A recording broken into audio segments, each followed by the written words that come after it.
All right, so we're gonna talk for a minute about real life stuff that you're probably facing with your project. If you followed along during the Comet build, then you remember that we had multiple comments and multiple conversations at times about how do you stay motivated and how do you keep going. Well, I'm gonna be honest with you. It's Sunday morning. I really need to get some work done so I can get y'all some content out this week. And I'm not feeling it. I'd like to go sit down on the couch. I worked extra Friday, so I didn't get to work out here Friday. Saturday, I spent with the kids and family until like 11, and then I had to haul tail out of here to the racetrack. And I didn't get into that motion, into that loop. Normally, if you just get yourself going, then a lot of times it's really easy to go. Even if you're tired, if you can just get yourself going, then you can go really late into the night as long as you don't slow down. Cleaned up out here and done some things around the house. I really don't want to do it. It's boring, so we've already done this side. We did the box in this side, so we know what it's going to look like. When you're building your car, another part of it is the excitement factor of what is this going to look like after I create it. Well, unfortunately, when you're building something from scratch like this, you always got a left and a right. So through this whole entire build of the main body, we're gonna struggle with that motivation on the second duplicate item. That's gonna be a big struggle where we didn't hardly have that on the Comet at all because the body was kind of done. I didn't really cut the body up too much. But this one, the parts are time consuming to build. They involve metal brakes and other tools. And I'm about to actually show you another tool that we just picked up this week. And it just sucks. There's gonna be moments that suck. So that's where I'm at this morning, is trying to find the motivation to get going. I want to go ahead and drop a little hint. We are going to be doing the members only stuff. The member only stuff on the channel, I will release that eventually. I'm waiting for it to be correctly. We're going to have a lot more stuff that we cannot talk about on this channel publicly that people can find. So the members only is definitely going to be more talking. It's not going to be higher entertainment per se. It's going to be more educational, more real life numbers, so you know, anywhere from salvage vehicles to paint and body stuff to just all kinds of stuff. So with the members only stuff, y'all let me know in the comment section if you were to pay for members only. And I'm thinking right now it's gonna be, $5 or $6. Like $4.99 is pretty popular. What would you like if you were paying? What would you like to privately know? That's coming soon. But check out this. I hit an auction this past week. Got a really good deal. Also not going to discuss the price on this public thing. I sold one of these yesterday or Friday. And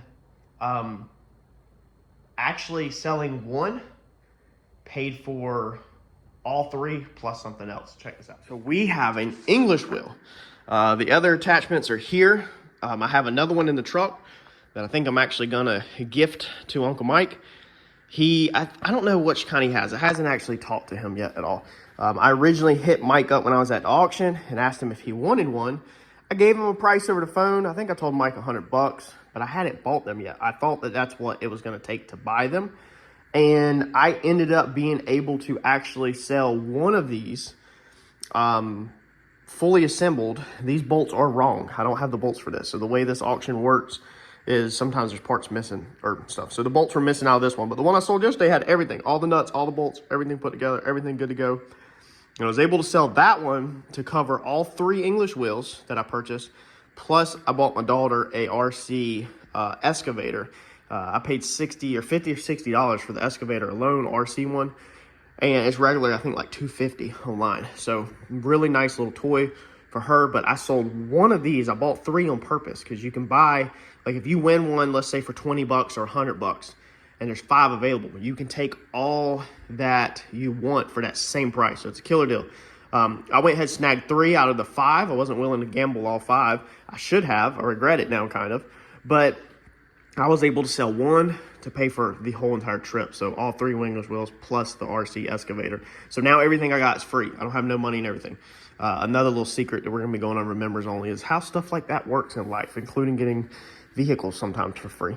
So this is exciting. It is very unstable right now, very unsafe, because nothing is bolted together at all. There's just bolts put through it, because this was my test one that I was trying to figure out how to put this thing together, because it comes with no instructions, no nothing. Everything was rusted. Everything had to be cleaned up. Like all of the threads on this down here were rusted. The Allen key, or the little keyway that's in there, had to be cleaned up. But dude, for being free, we have a free English wheel. How freaking amazing is that? I never thought that I'd have a brake.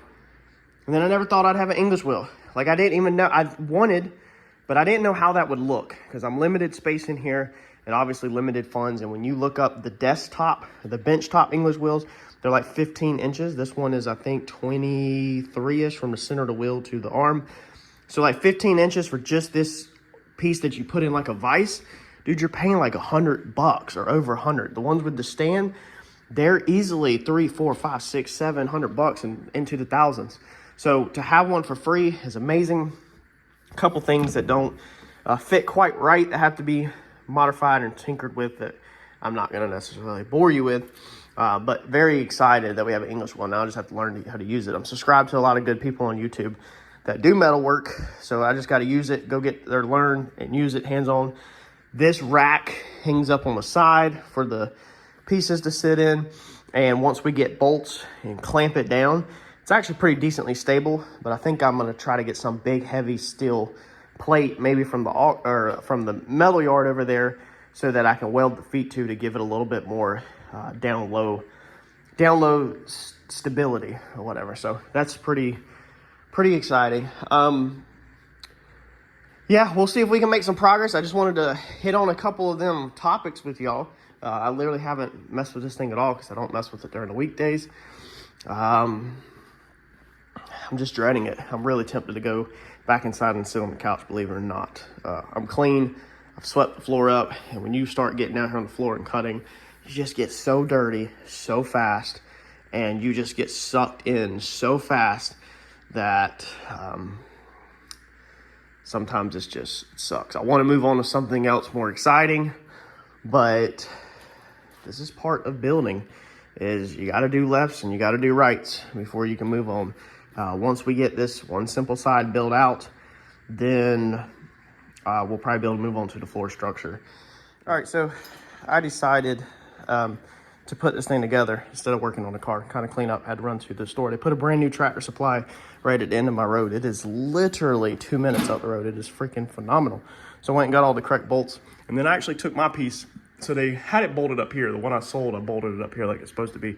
But then I had to take these ears and bend them open to get them in. And then they didn't want to go in that great. Like some of the C-clips were hitting and falling off and stuff like that. So this one, since this is mine, I went and cut it. I don't like modifying things that I'm going to sell to somebody. I like to put them together like they were intended to put together. But you can see the gap that I cut into it. This thing was welding like crap, even though I cleaned off most of the paint. It's just terrible welding. But that's how much I had to open it up, so that these things will have a little bit of wiggle room in there, so that C-clips don't hit, and so they'll actually sit in there like they're supposed to. Because if you put them together just like right out the box, then you have to bend the piss out of that bracket. And then also with having the baby out here, I didn't want to put that weight up top. I think it's crazy to have all that weight up top and this thing be top heavy. So I'm putting all the weight down low, so that the chances of this thing tilting over on her when she's out here playing is a lot slimmer. They literally, it's a good fault on what they did with this little thing, this little bracket, but it's like they barely fit in there. It needed to be deeper and wider. It's just for the ease of them building this thing fast. And I couldn't find any of these online of this color and this orientation. Like the Jegs one and I think Summit has one. They look really close to the same. And even their pieces are down low, not up high. So I couldn't find any online that was this shape with 90s. A lot of them are also 45 right here, the tubing, and mounted up top. So I don't know what brand this is or anything, but I can't find it nowhere online. So it fits perfect in that. And then you could tighten these down so that there's no play. But dude, look at that. So for a free English wheel, I don't think you could beat that. Now, these things don't look perfectly centered. Let's see here. Maybe if we tighten this one down first. But I figure worst case scenario, I mean, that's close to being centered.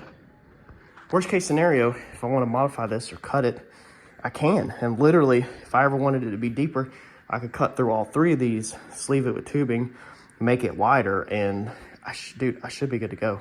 Like, this should work perfect for what I need. The biggest piece that I really need this thing for is doing them rear quarters. I need to learn how to do the English wheel on that.